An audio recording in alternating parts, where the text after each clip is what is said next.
Welcome to Fit Over 40 with Coach Clarence, and it is a beautiful day out here in Arizona. Typically, I have a guest in studio, but this very distinct gentleman I'm going to be interviewing is in California. This is Dave Frost. He's a master fitness trainer, my former job, educator, coach, and I have went over his stuff, and I'm really excited to talk to him because I really like his mission and what he's trying to do. He owns Well Past 40, Laura's a nickname, LLC, and he's the owner and operator and author. How are you, Dave? I'm living the dream on this Navy birthday. Thanks, Coach. How are you? I am doing well, man. I am really excited to talk to you and figure out why. So I never assume what anybody's going to say. So just go ahead and tell us a little bit about yourself and how you became who you are. Golly. I've been around a few blocks a few times, Coach, so I'll try to make it short. The Reader's Digest version. I'm a Vermonter by birth. I was honored to serve in America's Navy, hence my earlier comment about happy 246th birthday to America's Navy. That's awesome. And after serving in the Navy, I entered industry, loved working with people, trying to accomplish things. But, there's that old platitude about do what you love and love what you do and, maybe make enough money to keep the lights on. And I found in my 40s that taking care of myself was becoming more and more of an important endeavor and having to do the work, hopefully to live better, live longer, was well worth it. So as you mentioned, I did form a sole proprietorship, a limited liability company to try to get others excited about doing the work, to join the movement, as the subtitle of my book says, to thrive and strive into your 90s, Coach. I love it. I'm across the state line, as you mentioned, in California. Hopefully it's just as nice the weather it is in the Grand Canyon state, but look forward to chatting. So that's my quick vitae. Okay, so let's jump right into it. In your opinion, is super aging possible? And before you answer that, tell everybody what is super aging without pharmaceuticals and drugs. And couple answers, if I may. I'm a Medicare age person, and my first definition of super aging is to show our Social Security Administration that it's wrong. All right. The Social Security Administration says actuarially, I'm probably going to die at age 85. And I say, humbug. Might happen. The Social Security is bigger than I am. But I want to do the very best I can to possibly reach 100. And I do want to encourage all your wonderful listeners to take a few seconds, maybe a few minutes, and go to a calculator called Living to 100 calculator. It's it's anonymous. And it's a very good either wake-up call or reinforcement that you're doing the right things to super age. Mm-hmm. And I would call super aging is living into your 90s and maybe 100. Okay, that sounds good. So what do you think the challenge is? Because I've talked about this before on my show. There's this concept that people think, well, I get a certain age and then everything just stops. I'm just supposed to sit in a chair and kind of be out on the porch and just rock away. What are you doing to change that perception? Motion is the one-word answer. There's a wonderful one-word answer in the book, The Blue Zones by Daniel Butner. I'm sure some folks have heard of it. Daniel Butner says the one-word answer to longevity or super aging, believe it or not, is beans. Isn't that interesting? Yeah. Beans for the macro and micronutrients, plant-based. Food stuff. It's part like the Mediterranean diet where people have a little bread, a little wine, a little more beans than meat, and stay active. So motion, beans, and attitude.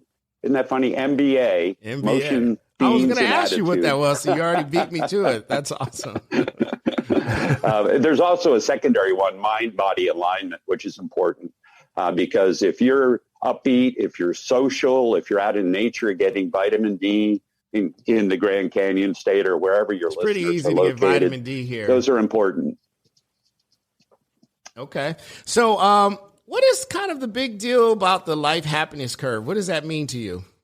Well, I didn't ask your chronological age, but I bet your fitness age is pretty low. It is a documented, I believe, very credible curve that folks, both men and women in their 40s, are facing life. As I used to say in the Navy, ship happens. Might be divorces, might be hassles of the workplace. It might be kids that are driving you crazy when they're teenagers or younger adults. It might be that you're taking care of your elders. So there are a lot of reasons why there's this U curve, and right smack dab in the bottom of that, the trough or the valley of unhappiness is folks in their 40s. And, you know, you have your title Fit Past 40, and that's kind of why I said, let's acknowledge, okay, we bottomed out, let's get busy and get into the happiness part of life. You know, don't stress. I mean, stress is with all of us, isn't it, Coach? Yeah. But yet we don't have to let it drive our lives. We don't want it to become chronic, to have us become overweight, hassled, putting workouts on the back burner, kicking the dog, those kinds of things. So if folks wanted to use Dr. Google, just type in happiness U curve, and you'll see right in the 40s is when life kind of bottoms out from what we determine to be happy. So I see. How much of your coaching do you focus on mindset? Golly, an awful lot. I have a saying, I borrowed it from Bill Bowerman, the gentleman who invented the Nike waffle trainer. Yeah. But he said that every one of us is an athlete. If you can get up from a chair, if you can breathe, you're an athlete.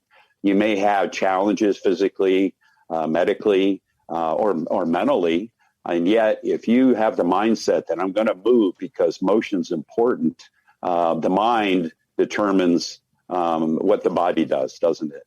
That's true. It is so important, that alignment of our wonderful cranial nerves, helping our gut behave well, and helping us face life with all the stressors that are available. But hey, I'm close to the Pacific Ocean.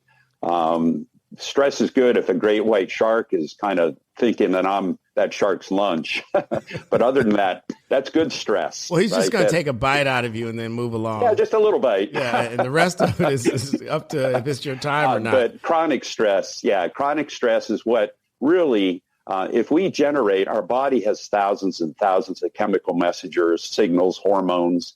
And if we can get the happy hormones and signals going correctly, chronic stress hopefully lowers, and we can start to climb out of that valley of unhappiness that, unfortunately, you know, maybe some of your listeners are in their 40s and say, I'm living the dream, and God bless them.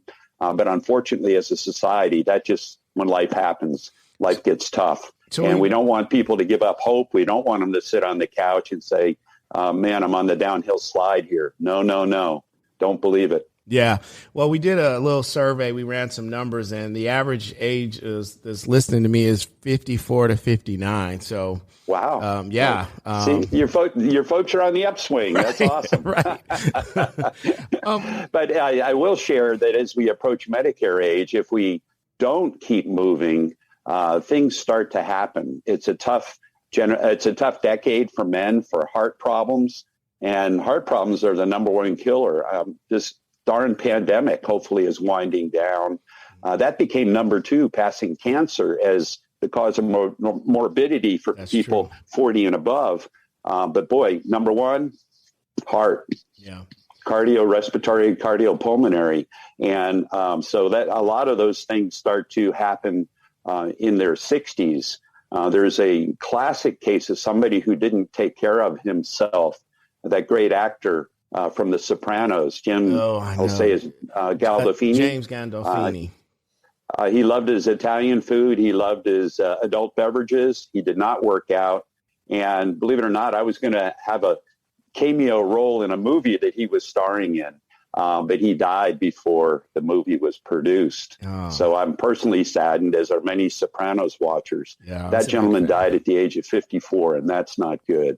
A lot of that, some of that's nature, right? Sure. What we inherited from our parents is unavoidable. But about 2/3 of our vital ability to super-age or to live longer and better is what we do on a day-to-day basis. So your listeners, 50 to 50, in your 6th decade, in your 50s, go for it. Keep moving. What do you Laugh think? a lot. Smile. What do you think are the leading